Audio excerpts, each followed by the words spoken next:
Lisa Martinez walked through the long hallway toward the council chambers.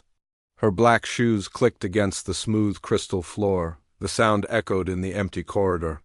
She carried a small data pad in her hand, but her mind was focused on what was about to happen. The Galactic Council building was massive.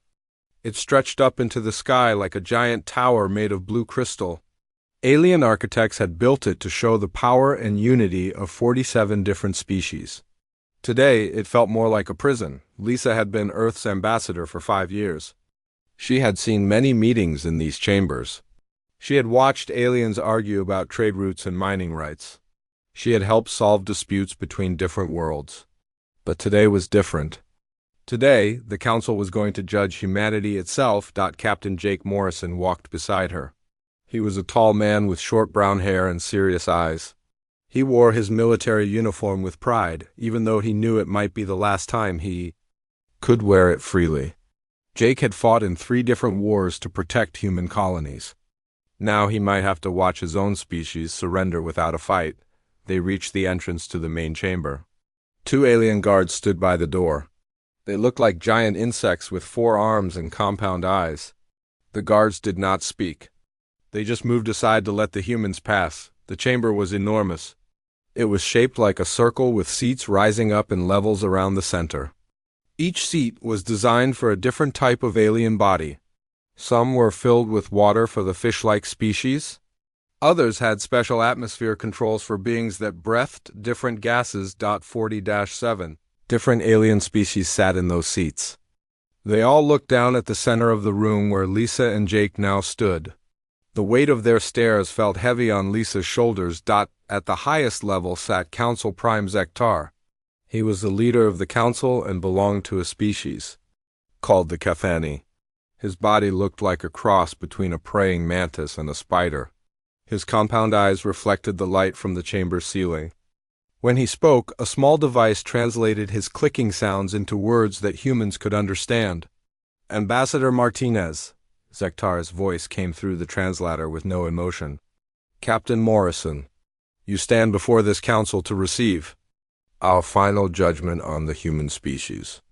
Lisa kept her face calm, but her heart was beating fast. She had known this day would come.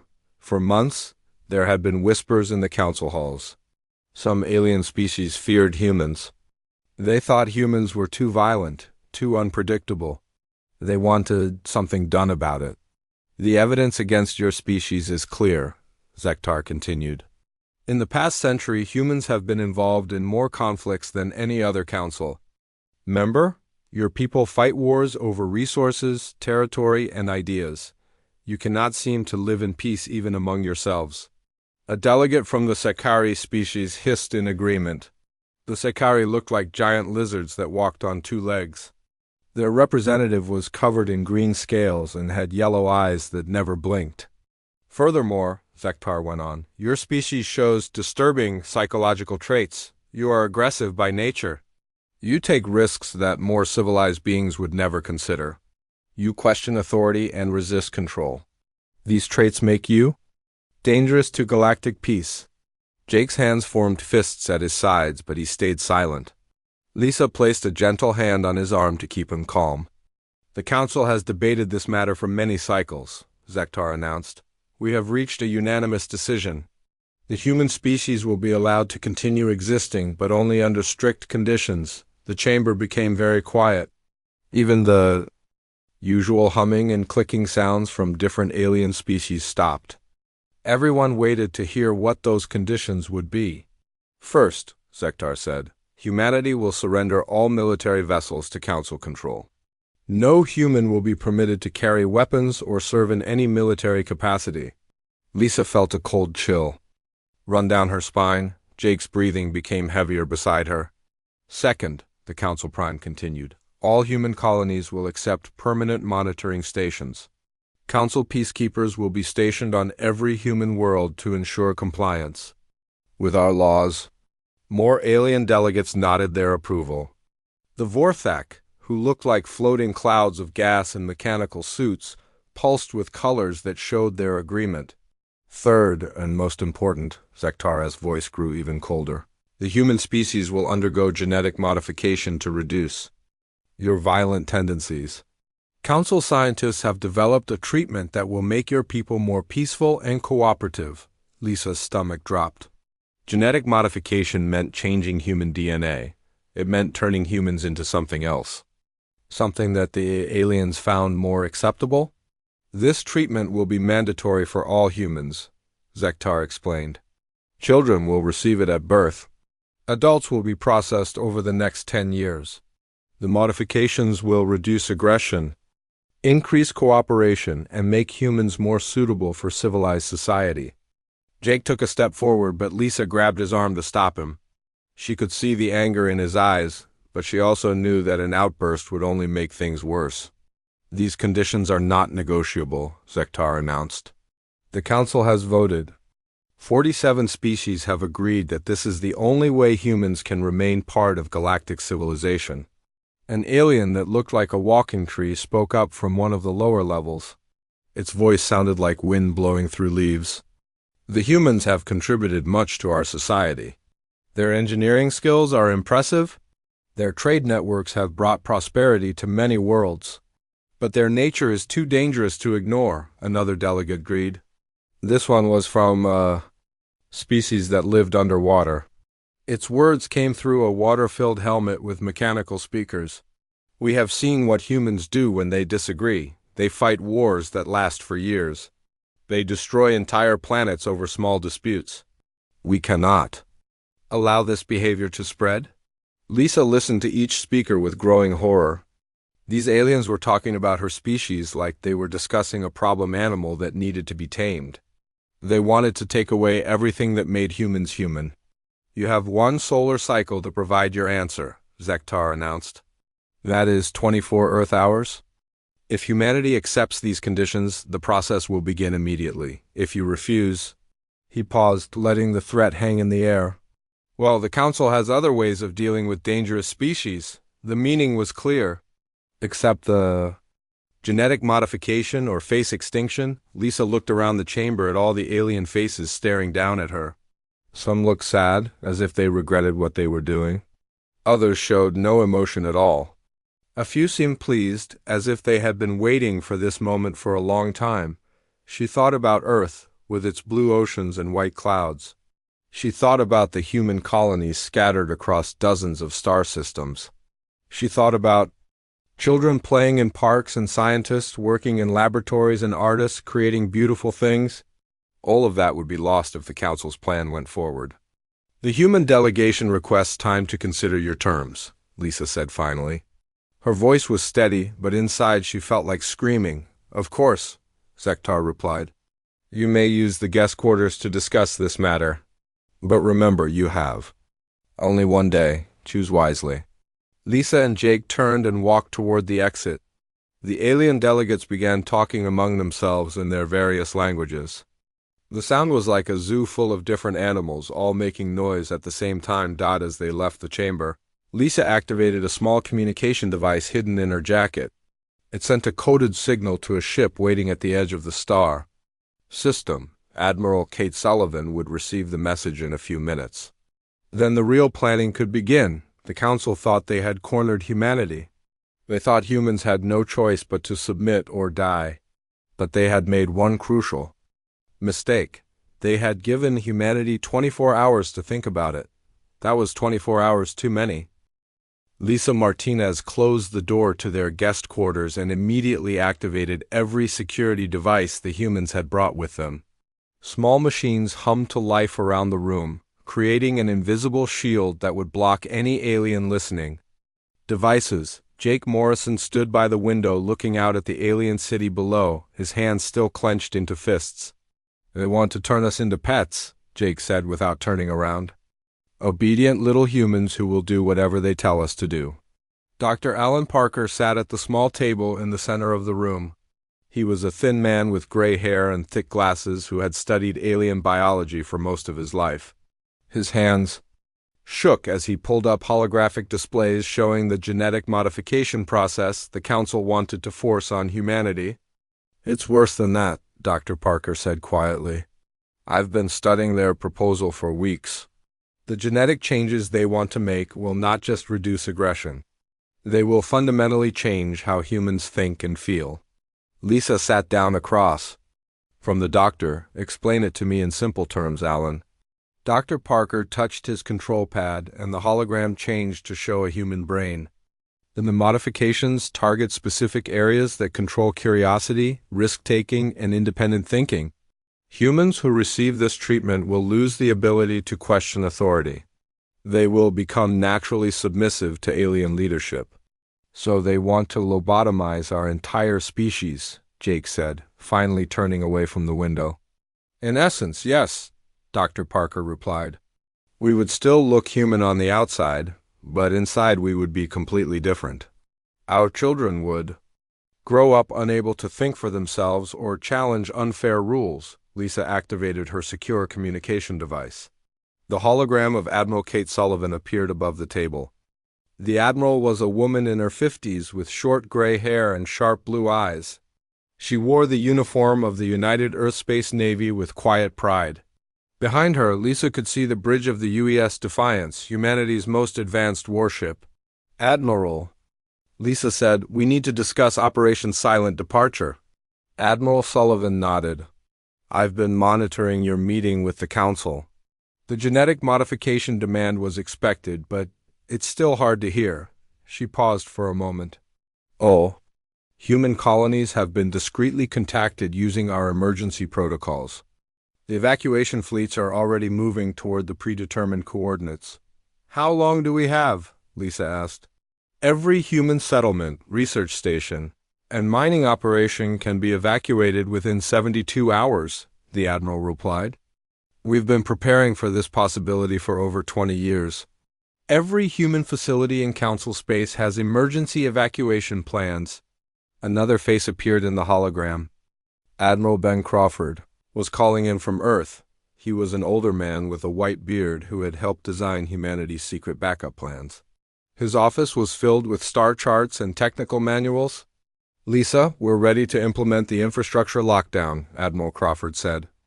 Every piece of human technology in Council space has been equipped with quantum locks.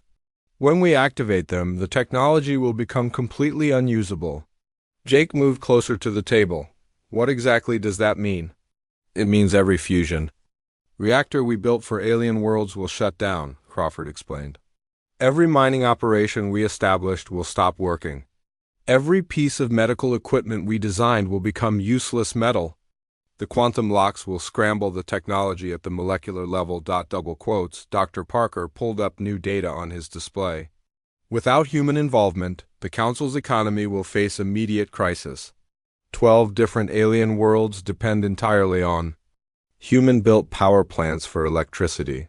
3 species rely on human medical technology to treat genetic diseases. The Kepler mining systems alone provide 30% of the rare metals used in galactic technology, Admiral Sullivan added. Those operations are almost entirely automated using human-designed systems. Without our maintenance and oversight, they will fail within weeks. Lisa studied the economic projections on the screen. The numbers were staggering. Humanity had become so integrated into galactic civilization that their sudden removal would cause massive problems across dozens of star systems. How did we become so essential without the Council noticing? She asked. Admiral Crawford smiled grimly. We were very careful about it. Every time we helped an alien world solve a problem, we made sure they became dependent on our solutions. Every trade agreement we signed gave us control over critical supply chains. We've been planning for this day since we first joined the Council. Jake shook his head in amazement. You mean we've been preparing to leave for 20 years? Longer than that, Sullivan replied. The first secret colonies were established 30 years ago. We've been slowly moving people and resources to systems beyond Council space. The Frontier Worlds project has been humanity's insurance policy. Dr. Parker brought up a star chart showing human settlements. Most of the known colonies were marked in blue, indicating they were in Council space. But scattered around the edges of the map were small red dots that represented secret human outposts. The hidden colonies are all self-sufficient, Crawford explained. They have their own food production, manufacturing capabilities, and defense systems. They've been operating in complete secrecy, preparing to receive refugees if this day ever came. Lisa felt a mixture of relief and sadness. Relief that humanity had a way out of this impossible situation. Sadness that it had come to this at all. "What about the aliens who have been friendly to us?" she asked. Some council members genuinely wanted to work with humanity as equals. "We've identified 17 species that consistently supported human rights in council votes," Sullivan answered. "We're prepared to offer them sanctuary in the frontier worlds if they want to leave the council. Some of them are facing their own problems with council authority." Admiral Crawford leaned forward in his chair. "The truth is, Lisa, the council has been moving toward this ultimatum for years. Our intelligence networks picked up the early planning stages 2 years ago. That's when we accelerated all our preparation efforts. So this was never really about our recent actions," Jake said. "They've been planning to control us all along." "Exactly," Dr. Parker confirmed. "The Council tolerates member species that are naturally submissive or easily controlled. But humans have always been different. We ask too many questions. We demand explanations for unfair rules. We refuse to accept that something is right just because authority figures say it is." Lisa stood up and walked to the window. Outside, she could see alien beings walking through the streets of the council city. Many of them were going about their daily lives with no idea that everything was about to change. "Begin Phase 1, she said finally. "Signal all human assets that it's time to implement silent departure." Admiral Sullivan nodded. "Understood. The evacuation fleets will begin collecting our people immediately. All quantum locks will be armed and ready for activation." "What about us?" Jake asked. "How do we get out of here?"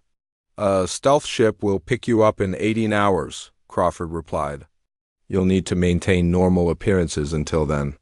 Attend any meetings the council requests. Act like you're still considering their ultimatum." Dr. Parker closed his data displays. "What should I do with my research on council species?" "I have detailed biological and psychological profiles on all 47 member races." "Bring everything," Lisa ordered. "That information might be valuable for future negotiations or defense planning." Admiral Sullivan's image began to fade as she prepared to end the communication. "Lisa, I want you to know that every human in the fleet is proud of how you handled yourself in that chamber today. You showed them that humans don't break easily." "Thank you, Admiral, but this is just the beginning. Once they realize what we're doing, they're going to be very angry." "Let them be angry," Sullivan replied. "By the time they figure out what's happening, we'll be long gone, and they'll be left to deal with the consequences of their own choices." The communication ended, leaving the 3 humans alone in the quiet room. Outside, the alien city continued its normal activities. None of them knew that humanity was already preparing to disappear from their lives forever. Lisa looked at her. "Watch, they had 16 hours before their extraction. 16 hours to pretend that they were still considering surrender, while their entire species prepared for the greatest exodus in human history. Get some rest," she told the others. "Tomorrow is going to be a very long day." Council Prime Zektar woke up early in his private chambers. The morning light from the system's twin suns streamed through the crystal walls of his room. He had slept poorly, thinking about the human problem and what their answer would be. Today was the day the humans would give their response to the Council's ultimatum. He moved his 4 arms in a stretching motion and walked to his personal communication center. As leader of the Galactic Council, he received daily reports from across the galaxy. Usually these reports were routine updates about trade, mining operations, and minor disputes between member species. Today was different. His aide Veltok was already waiting for him in the communication room. The young Cathani was pacing back and forth, his antennae twitching with anxiety. Veltok had never shown such agitation before. "Prime Zektar," Veltok said quickly. "We have received urgent reports from multiple systems. Something is happening with human operations across the galaxy." Zektar's compound eyes focused on his aide. What kind of reports? Veltok activated the main display screen. Data began scrolling across the surface faster than most beings could.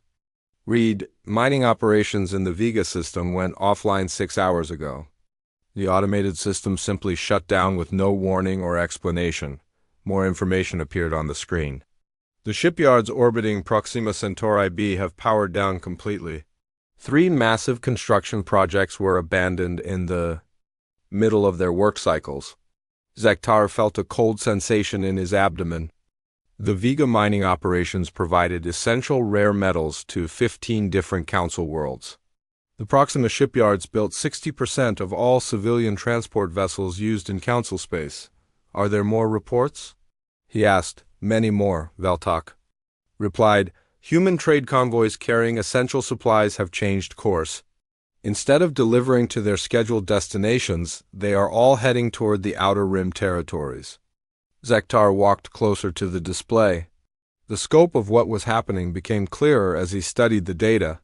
Across dozens of star systems, human operations were shutting down or changing direction.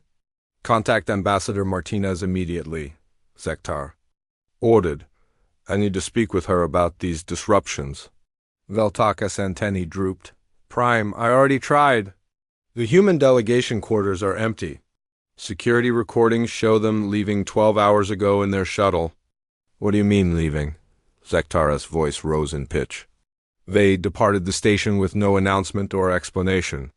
They simply packed their belongings and left. Zektar felt panic beginning to grow in his mind. The humans were supposed to give their answer today. Instead, they had disappeared without a word. Show me the security recordings, he demanded. The display changed to show the hallway outside the human guest quarters. The timestamp showed that the recording was from the previous evening. Lisa Martinez appeared on screen, walking calmly down the corridor with a small bag in her hand. Captain Morrison and Dr. Parker followed behind her, also carrying personal items. They did not look angry or upset. They did not make any dramatic speeches or gestures. They simply walked to their shuttle and departed like visitors whose business was finished. Have they sent any communication? Zektar asked. Nothing, Prime. Complete silence. Across the galaxy, the same pattern was repeating itself. On the mining world of Kepler 438b, human engineers were boarding evacuation ships with their families. The massive fusion reactors that powered the mining equipment were beginning their automated shutdown sequences, Supervisor Gorth of the Brentai. Species watched in confusion as the humans loaded their possessions onto transport vessels. The Brentai were a warrior race that valued strength and directness. Gorth had always respected the humans because they worked hard and solved problems efficiently. Engineer Williams, Gorth called to one of the departing humans. Where are you going? The mining operations require your oversight. Engineer Williams was a middle-aged man with calloused hands from years of technical work. He looked sad as he replied, I'm sorry, Supervisor Gorth, we've been recalled to Earth, emergency orders. But the rare metal extraction cannot continue without human expertise, Gorth protested. My people do not understand the automated systems. Williams handed Gorth a datapad containing technical manuals. These documents contain all the information you need. The procedures are explained in detail. Gorth looked at the datapad with growing frustration. The manuals were written in human scientific notation with mathematical formulas that his people had never learned to interpret. It was like trying to understand poetry written in an alien language. This will not be sufficient, Gorth said. We need human technicians to remain and train our people. But Williams was already walking toward the transport ship. I'm truly sorry, Supervisor. I hope everything works out well for you. Similar scenes were playing out on dozens of worlds. Human doctors were leaving medical facilities that treated alien diseases. Human engineers were departing from power plants that supplied electricity to entire planets. Human farmers were abandoning agricultural projects that fed millions of alien beings on the ocean world of Aquatic Prime. The Depthani species faced their own crisis. The water purification systems that made their desert colony worlds habitable were beginning to malfunction. Human technicians had maintained these systems for over 50 years. Governor Reef sent urgent messages to the human medical staff begging them to stay. The Depthani were aquatic beings who needed specific water conditions to survive. Without the purification systems, their colony worlds would become uninhabitable within months. The human chief medical officer, Dr. Nancy Lopez, met with the governor before her departure. She was a woman in her 40s who had dedicated her career to helping alien species adapt to new environments. Dr. Lopez, Governor Reef pleaded through his water-filled communication device. My people will die without your technology. Please reconsider your departure. Dr. Lopez felt genuine sadness as she replied, Governor, I've left complete technical specifications for all our equipment. Your engineers should be able to maintain the systems using those documents. But we do not have engineers trained in human technology, the governor replied. Our people specialize in biological water filtration, not mechanical systems. I'm sorry, Dr. Lopez said. I truly am. But our orders are clear. All human personnel must return to Earth space immediately. The governor watched helplessly as the last human transport lifted off from his world. Within hours, the first water purification plant began showing error messages that his technicians could not understand. Back on the council station, more reports were arriving every hour. The crystalline species reported that their communication networks were fragmenting. The silicon-based beings relied on quantum relay systems that humans had installed to connect their scattered colonies. The Vorthek delegates sent increasingly desperate messages about their gas giant harvesting operations. The atmospheric processors that extracted valuable gases from hostile worlds required constant adjustments that only human operators knew how to perform. Zector called an emergency session of the council. Representatives from all 47 species gathered in the Great Chamber, but the mood was very different from the previous day. Instead of unity and confidence, there was growing panic and confusion. The human exodus appears to be coordinated, Zector announced to the assembly. They are not simply leaving. They are systematically shutting down every operation they control. Delegate Morden of the Vorthek pulsed with distressed colors. Our atmospheric processing stations are already showing critical errors. Without human oversight, we will lose access to the rare gases essential for our technology. The Sakari representative hissed his frustration. Our agricultural worlds are facing crop failures. The terraforming equipment requires maintenance that our people cannot provide. As the reports continued, a terrible realization began to dawn on the council members. They had become completely dependent on human expertise without even realizing it. The humans had quietly made themselves essential to the functioning of galactic civilization. How long before we can train our own people to operate human technology? Asked the delegate from the tree-like species. According to our technical analysts, Veltok replied, it could take decades to fully understand human engineering principles. Their approach to problem-solving is fundamentally different from our methods. The chamber fell silent as the implications became clear. The council had tried to force humanity into submission, but humanity had simply walked away. And in doing so, they had taken the technological foundation of galactic civilization with them. We must contact them, declared the Brenthai delegate. Demand that they return and fulfill their obligations. We have tried, Zector replied. All attempts to locate human settlements have failed. They seem to have disappeared completely. What the council did not know was that humanity had vanished into star systems beyond their charts. Admiral Kate Sullivan stood on the bridge of the UES Defiance, watching the last human transport ships clear council space. Behind them, automated systems across the galaxy were beginning their final shutdown sequences. All civilian evacuations complete, reported her communications officer. Total personnel recovered, 4.7 million humans. Any casualties or complications? 3 months had passed since humanity vanished from council space. Council Prime Veltok stood before an emergency session of the Galactic Council, his usual calm demeanor completely gone. The young Cathani had replaced Zektar after the former leader suffered what humans would have called a complete mental breakdown. The great chamber that had once been a symbol of galactic unity now felt like a disaster zone. Representatives from 47 species sat in their specialized seats, but many looked sick, desperate, or angry. The confident atmosphere of cooperation had been replaced by fear and chaos. The situation continues to deteriorate across all sectors, Veltok announced, his antennae drooping with exhaustion. I will now hear reports from the affected worlds. Delegate Morden of the Vorthik was the first to speak. The gaseous being's mechanical suit pulsed with colors that indicated extreme distress. Our gas harvesting operations have collapsed completely. Without human atmospheric processors, we cannot extract the rare gases needed for our technology. 3 of our colony worlds have already lost life support systems.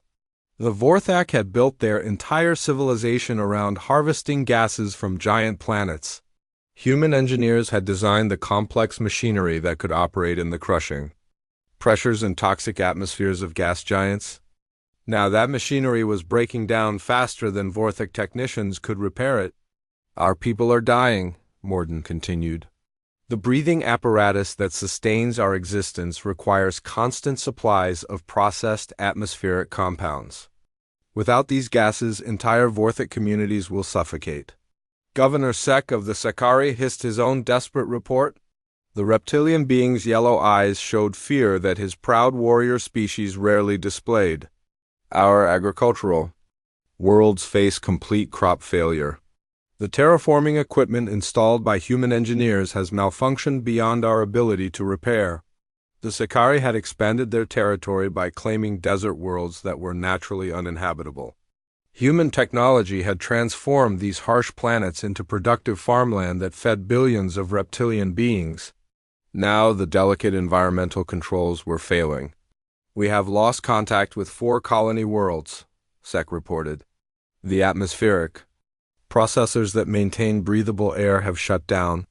Emergency evacuation ships are trying to rescue survivors, but we do not have enough vessels to save everyone. Delegate Krilesh of the Depthani species spoke next. The aquatic beings. Voice came through speakers mounted on his water-filled helmet. Our desert colonies are becoming uninhabitable. The water purification systems that sustain our people require maintenance that we cannot provide. The Depthani were ocean dwellers who had colonized dry worlds using human water processing technology. Complex machines extracted moisture from the air and purified underground water sources to create the aquatic environments that their species needed. Without proper maintenance, these systems were producing contaminated water that poisoned anyone who consumed it. We estimate that 60% of our colonial population will need to be evacuated within the next 6 months, Krilesh continued. But our home ocean worlds cannot support such massive population increases. The tree-like delegate from the Sylvani species rustled his leaves in distress. His voice sounded like wind blowing through a forest. Our communication networks are fragmenting. The quantum relay stations that connect our scattered groves require adjustments that only human technicians understood. The Sylvani lived in connected forest communities spread across multiple planets. They relied on quantum communication systems to maintain their collective consciousness. As these networks failed, entire Sylvani populations were becoming isolated and confused. Our young saplings are showing signs of psychological trauma, the delegate reported. Without connection to the greater forest mind, they cannot develop properly. We face the possibility of an entire generation growing up mentally damaged. Veltok listened to each report with growing horror. The scope of the disaster was beyond anything the Council had imagined. Every species that had worked closely with humans was facing existential threats to their survival. What about the technical manuals the humans left behind? He asked desperately. Surely our best engineers can learn to operate their systems.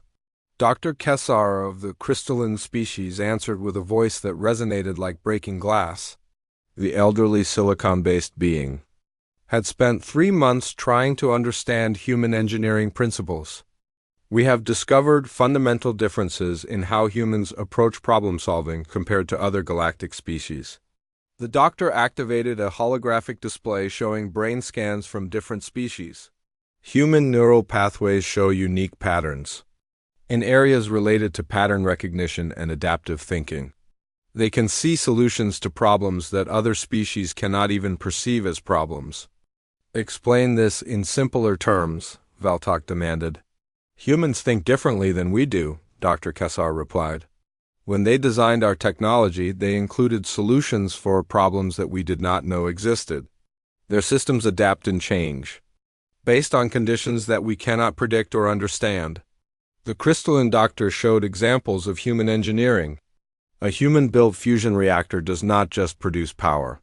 It also monitors stellar radiation, adjusts for gravitational variations, and compensates for a dozen different environmental factors automatically.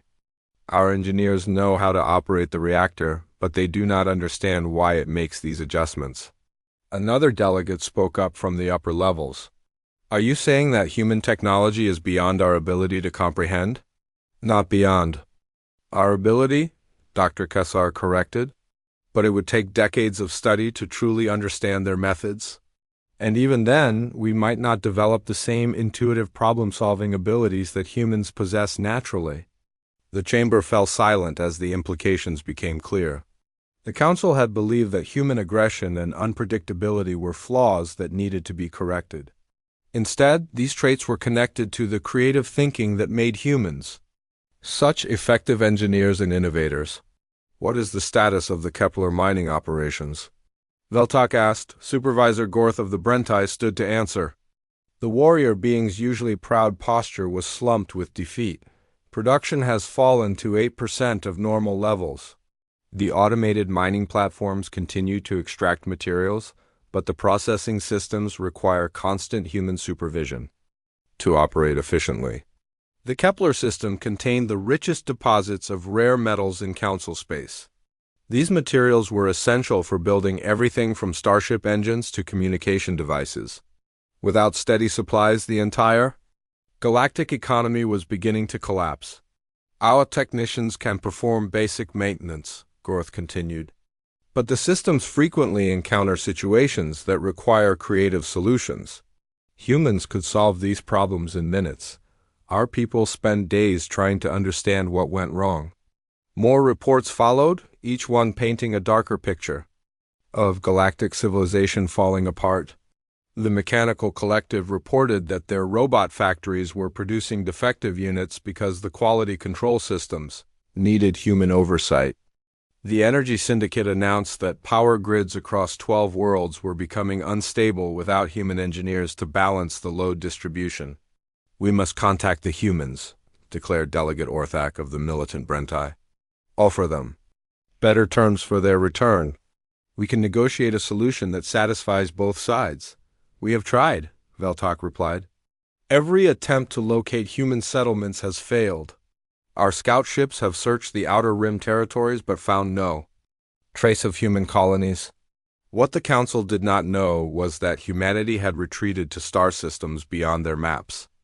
In the Tau Ceti system, Admiral Kate Sullivan stood in the command center of New Washington, humanity's first major settlement in the frontier worlds. Through the transparent aluminum windows, she could see construction crews building orbital habitats using purely human designs. No alien regulations restricted their engineering choices. No council oversight limited their technological development. Admiral, Commander Tony Davis approached with a datapad in his hand. We're receiving communications from council space. Multiple alien species are requesting emergency humanitarian aid. Sullivan took the pad and reviewed the messages. Desperate pleas for help came from dozens of worlds.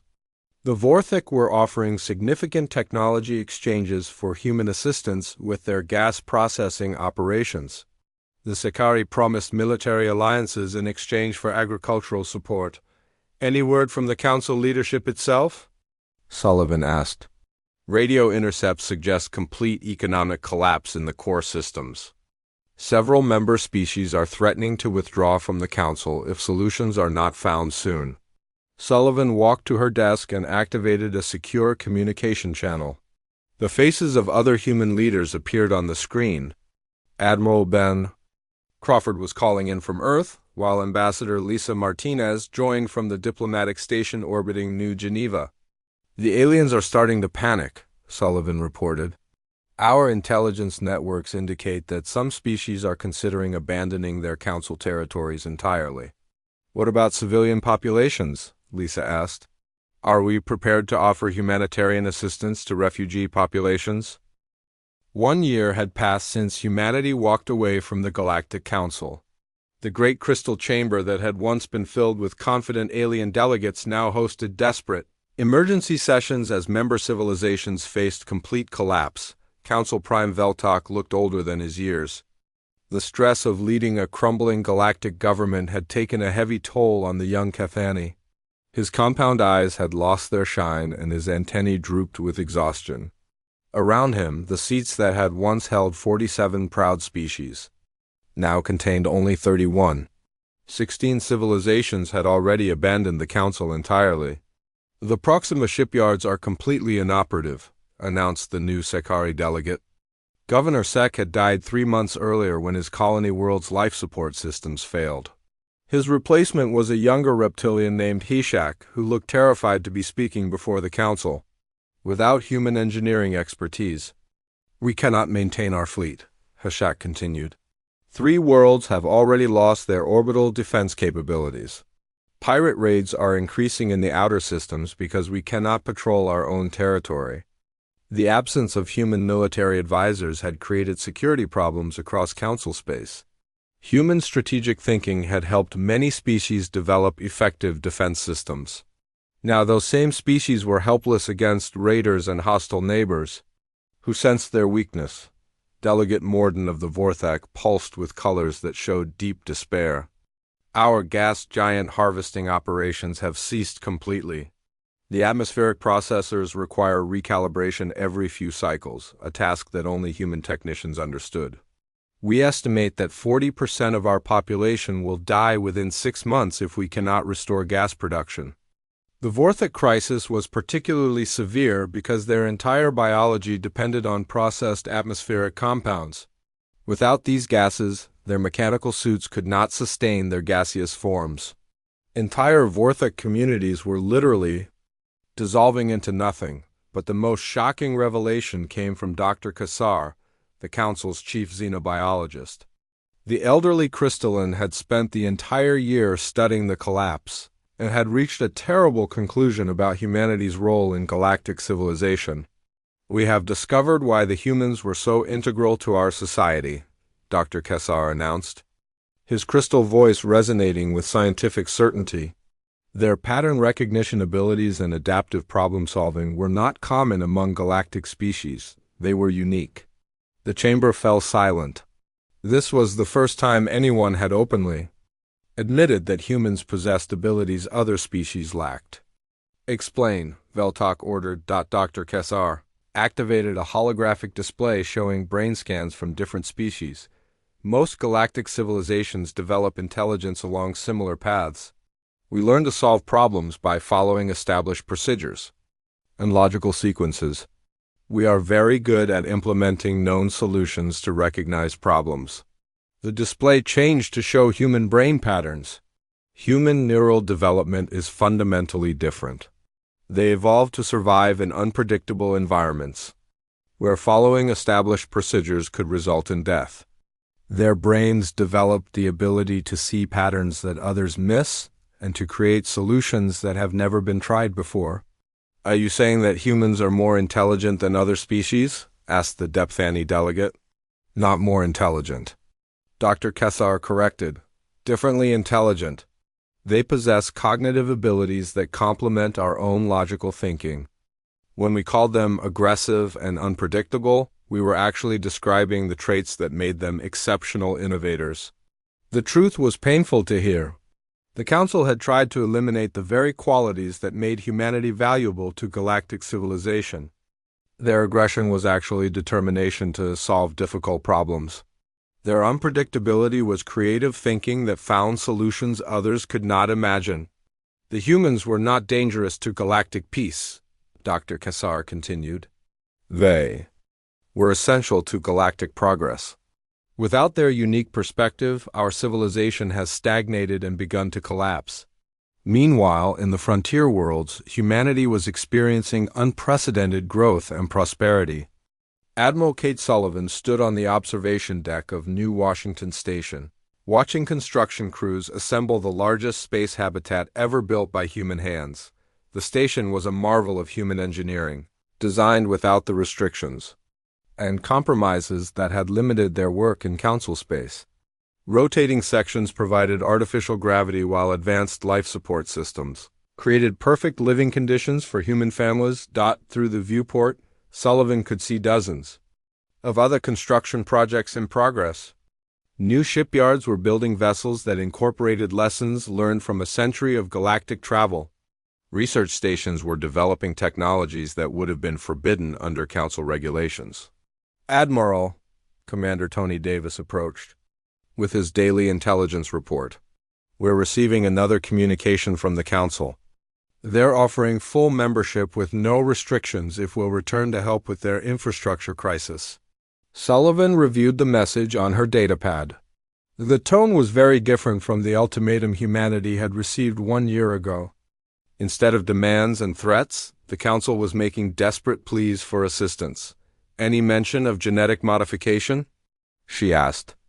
None. In fact, they're specifically promising that humanity would be allowed to maintain complete autonomy over our own biological development. Sullivan smiled grimly. The council had learned that trying to change human nature was not only impossible but counterproductive. The traits they had feared were the same ones that had made galactic civilization prosperous. What's our response? Davis asked. The same as always. The human commonwealth is no longer interested in council membership. We wish them well in their future endeavors. On New Geneva, Ambassador Lisa Martinez was meeting with representatives from 17 alien species that had requested refuge in the frontier worlds. These were the civilizations that had consistently supported human rights during council sessions. Now they were facing persecution from their own government for their pro-human stance. Ambassador Martinez, said Captain Riffin of the Depthani, resistance movement. My people are dying because we cannot maintain the water purification systems. The council blames us for supporting humanity and refuses to provide assistance. Lisa studied the refugee applications on her desk. Each one represented thousands of alien beings who had chosen to abandon their homes rather than live under council oppression. The human commonwealth will accept your people as refugees, she decided. We have colonies with aquatic environments that your species can inhabit. You'll be given full citizenship rights and protection from council retaliation. Similar offers were being made to other refugee groups. The frontier worlds were becoming a haven for aliens who valued freedom over the false security that the council promised. What about the species that supported the ultimatum? Asked Dr. Alan Parker, who now served as the Commonwealth's xenogological advisor. We'll provide humanitarian aid to prevent civilian suffering, Lisa replied. But we won't restore their infrastructure or solve their political problems. They chose to try to control us instead of working with us as equals. The human commonwealth had grown into something remarkable. Free from alien oversight, human creativity and innovation flourished like never before. New technologies were being developed at an incredible pace. Artistic and cultural achievements were reaching new heights. The population was growing as families felt confident about raising children in a truly free society, but perhaps most importantly, humanity had learned to value what made them unique. The traits that the council had tried to eliminate, curiosity, determination, willingness to take risks, and refusal to accept authority without question, were now celebrated as humanity's greatest strengths. Admiral Ben Crawford stood in the command center on Earth, reviewing reports from across human space. The old man had lived to see his species transform from council subjects to independent leaders of their own destiny. Admiral, his aide reported, the Kepler mining systems have completely failed. Without human maintenance, production has dropped to zero. Several council worlds are facing immediate resource shortages. Crawford nodded thoughtfully. Any requests for assistance? Multiple requests, sir. They're offering significant concessions. For our return? And our response? Standard reply, sir. The Commonwealth is prepared to offer humanitarian aid to refugee populations, but we're not interested in resuming operations in council space. Crawford walked to his window and looked out at the blue skies of Earth. Children played in parks, while their parents worked on projects that would benefit all of humanity. This was what freedom looked like, the ability to make choices. Based on human values rather than alien fears, the Council had made a fundamental mistake. They had tried to force humanity to become something it was not. Instead of accepting humans as valuable partners with different but complementary abilities, they had demanded submission and conformity. The result was predictable. Humanity had walked away, taking their unique talents with them. The Council was left to face the consequences of their own prejudice and fear. In the end, the greatest victory was not conquest or revenge.